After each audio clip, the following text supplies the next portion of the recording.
Hey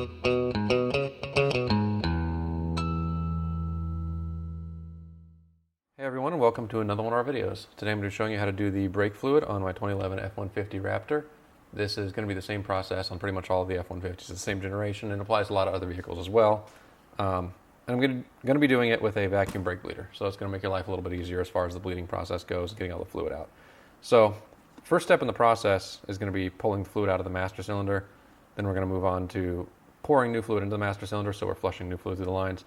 And we're going to pull all the old fluid out of the lines, corner to corner, using the brake bleeders on the calipers.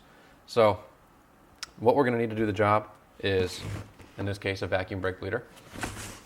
I have a funnel. This one I use specifically for brake fluid. It fits nicely in master cylinders, and you just want to make sure that your funnel is nice and clean, hasn't had any other fluids in it, and won't get any contamination to the brake into the brake fluid reservoir and into the master cylinder.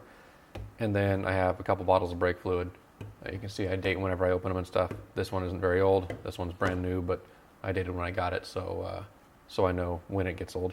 And then we have a 3/8" wrench here. I don't have a 3/8" flare nut wrench. I'm hoping a normal wrench will suffice, but this is to open and close the bleeders. So normally I'll use a flare nut wrench. I figured that they were metric on this truck. I didn't think that a more modern Ford would have still standard hardware on it, but if we need a flare nut wrench, we'll get a flare nut wrench and come back into the video at that point if we get stuck. So I'm going to go ahead and get the truck set up and get everything kind of protected around the master cylinder and reservoir, and proceed with the brake fluid extraction and new fluid fill into that reservoir. Okay, so first step before we actually start pulling anything apart is going to be just cleaning around the area. Normally I keep my engine bays really clean. This truck is a little bit different. I haven't had it for a super long time. And haven't had a chance to detail the engine bay. But what I'm going to do is take some compressed air, and I'm going to blast basically everything on the side of the engine bay with it, including out on the fender and everything, just to make sure that everything is as clean as possible. We're not dropping any loose dirt or anything into the master cylinder. So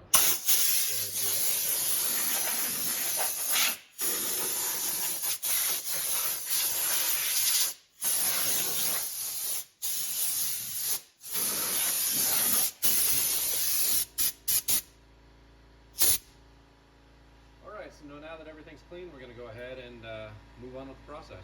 Alright, so we're ready to go ahead and go over to the brake fluid reservoir and start pulling fluid out now that the engine bay is cleaned off and everything. And I want to kind of go through the process with you in a little bit more detail. So what I try to do is keep every step of the process separate, so there's little to no chance of spilling brake fluid. Reason being, brake fluid is highly corrosive. It'll melt paint off of a car, it'll melt paints in engine bays, it'll melt certain plastics, etc., etc. So I want to make sure that I get brake fluid nowhere or as little of a place as possible. So what I do is I have a tray to hold any of the paper towels that have had brake fluid on them, anything like that. I normally keep some extra paper towels around and everything as well, just to make my life a little bit easier and hopefully cleaner.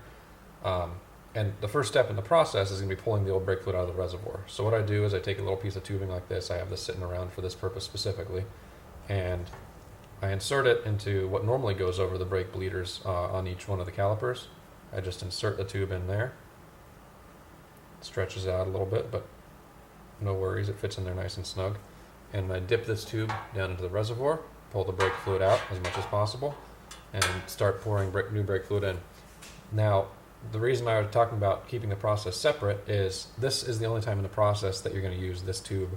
This is going to be used throughout underneath the vehicle, but this tube is only going to be used here. So I bring this setup with the bleeder and everything, with the fluid extractor over to the vehicle, pull the fluid out, and then before I do anything else, I just take everything back to the workbench and clean everything off as much as possible to keep spills and splatters and everything down to a minimum. So I'm going to go ahead and go over to the truck, and we're going to pull the brake fluid out of the reservoir, and we're going to move forward from there.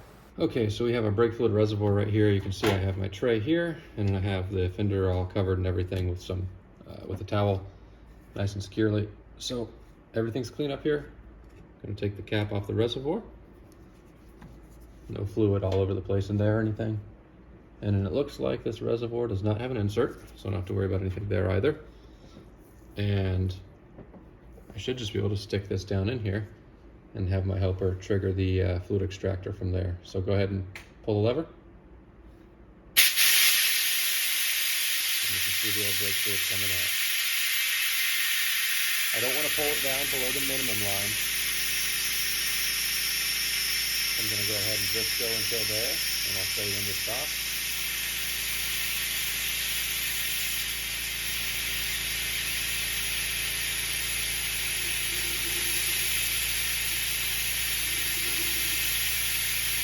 Alright, it won't let us go down below the minimum line, so that's cool. No biggie.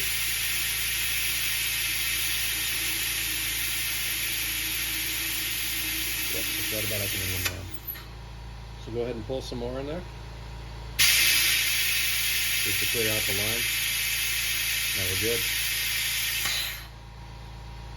And that's the old brake fluid pulled out. So at this point we're done with this little black tube. I didn't mention earlier, but I think it's 6mm tube. It's just a little piece of nylon tubing. We're done with this, and we can move on to filling the reservoir and then pushing fluid down through the brake system. So other than refilling the reservoir every little bit of time, we are going to be done with doing anything up here as far as fluid handling goes. So we're just going to move on to filling the reservoir, and we'll fill it periodically where we're bleeding. So I'm going to go ahead and get this all cleaned up. Like I said, I'm going to take this out, make sure that there's no drips, put it in my tray here, and I'm going to bring all of this back over to my workbench, and then we'll get everything cleaned up and come back. All right, so now we're ready to fill the fluid into the reservoir. Now, put the cap back on while I walked away, just so no dirt can fall in. We pull that back off. We take our funnel here, stick it down in there. Looks like this funnel isn't the one that's the greatest fit for this master cylinder and this reservoir, but it's not horrible. And what we're gonna do is open up our can of brake fluid that we have here. Again, I'm basically working entirely out of this little tray here, and we're gonna fill it up to the maximum line. So you're not gonna be able to see it on camera, but I'm gonna go ahead and pour the fluid in.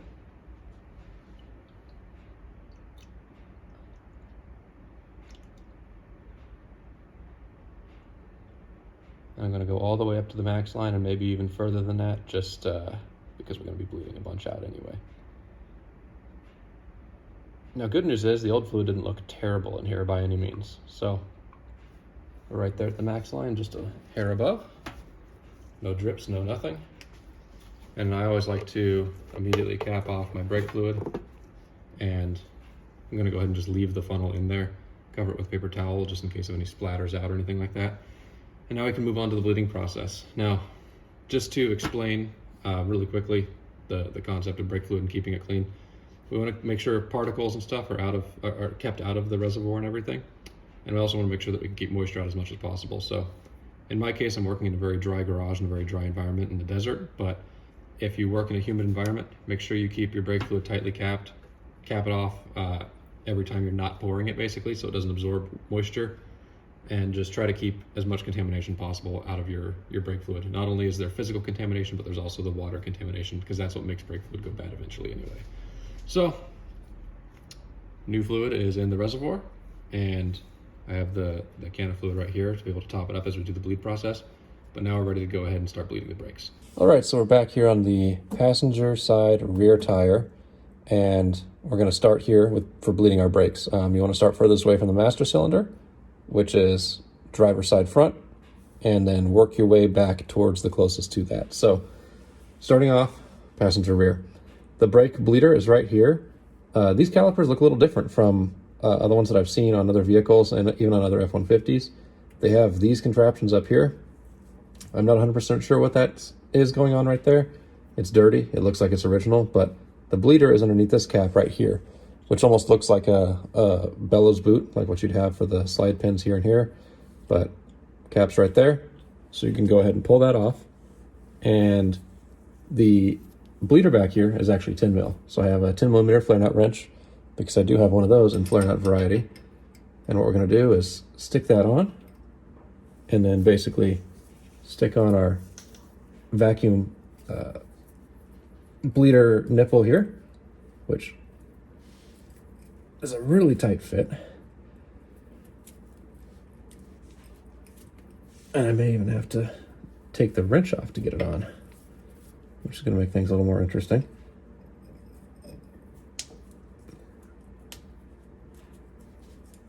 Goodness gracious. There we go. So that's on. I think I'll be able to slip the wrench on over the rubber. So we stick that on, and then what we're gonna do is fire up the vacuum outside, which we don't need to do right now yet.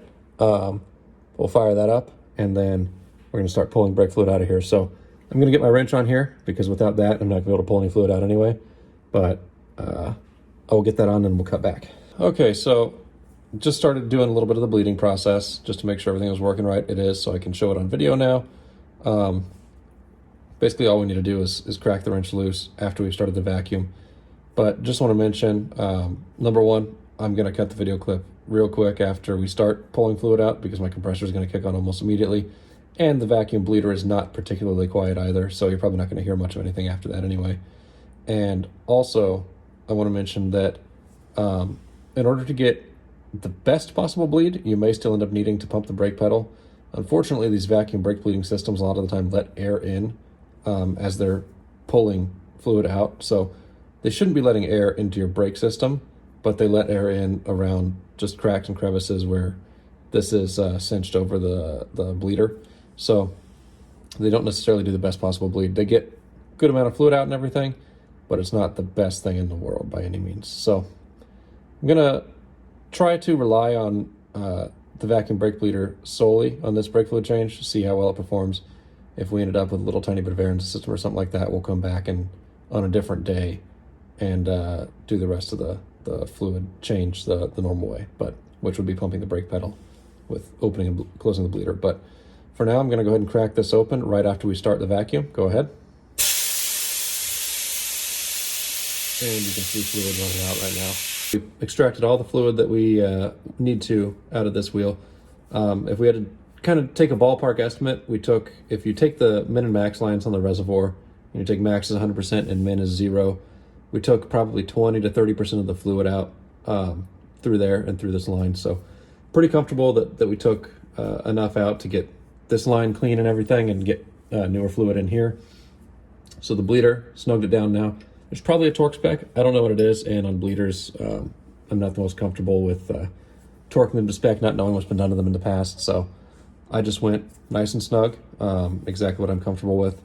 And then all we need to do now is put the cap back on, and that just presses on nice and easily. So basically the same exact process of sticking the hose on the bleeder and sucking fluid out, we're gonna go ahead and repeat on the other rear corner, and I'm gonna go up to the, which is the driver's side rear, and I'm gonna go up to the passenger side front, which is the third furthest away from the Reservoir, and show you the process on the front caliper, just so you can see where the bleeder and everything's located there. We finished off both of the rear brakes, bled both of those out. Now we're on the front passenger side. Bleeder's right here. This one's pretty conventional, pretty normal looking. The only thing is, that's different from here to the rear, take a 10 mil wrench, put it on there. See how much wobble that has? That's gonna pretty darn easily strip that thing out. So we're gonna put our 3/8" wrench on there, which you can see is way less wobble. 9 mil didn't fit, 9 mil is too small. 3/8" wrench on there, and we're gonna use that to bleed everything. Hopefully the jaws of that wrench don't spread. Hopefully it doesn't strip it out. Otherwise we'll have to go either buy a new bleeder and a flare nut wrench, or hopefully just a flare nut wrench if worse comes to worse. But we'll go ahead. I'm going to go ahead and crack that loose off camera, and then we're going to repeat the same process. I guess I'll repeat the rest of the process off camera, actually.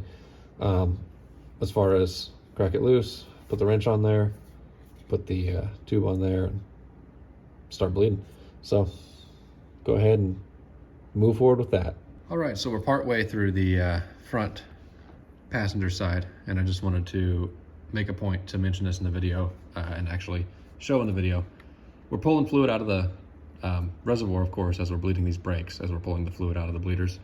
You definitely always want to come and check after every wheel, or during every wheel, whatever you want to do, to see how much fluid's left. You don't want to go below the minimum line. If you introduce air into the system and get it into the ABS system and everything, you're going to have a real bad time.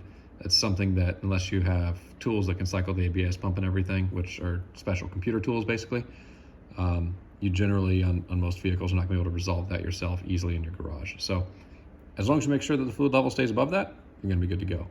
So I'm going to refill this here. This is after basically just the 2 rear wheels. I did probably 20 seconds of bleeding on the front wheel before I came and checked. On the passenger front wheel, I should say, before I came and checked.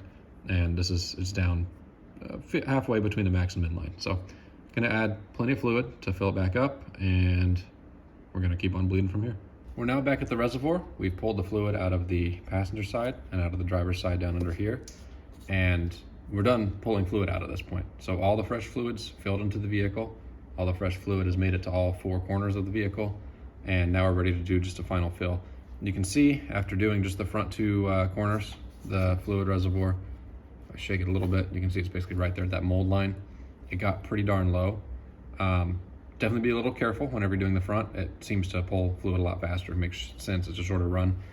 So I'm gonna refill this, and then I'm gonna tie out everything at the workbench with some final thoughts. The brake fluid change is officially done now. The reservoir has been refilled. Everything is part way to being cleaned up. We got some of our hoses back in their bags, and still got some more to clean up and everything, but we're almost there. And I wanted to close out with just some final points and thoughts. Number one, we didn't just need a 3/8 wrench to get the bleeders. We actually needed 10 mil on the rear, 3/8 on the front.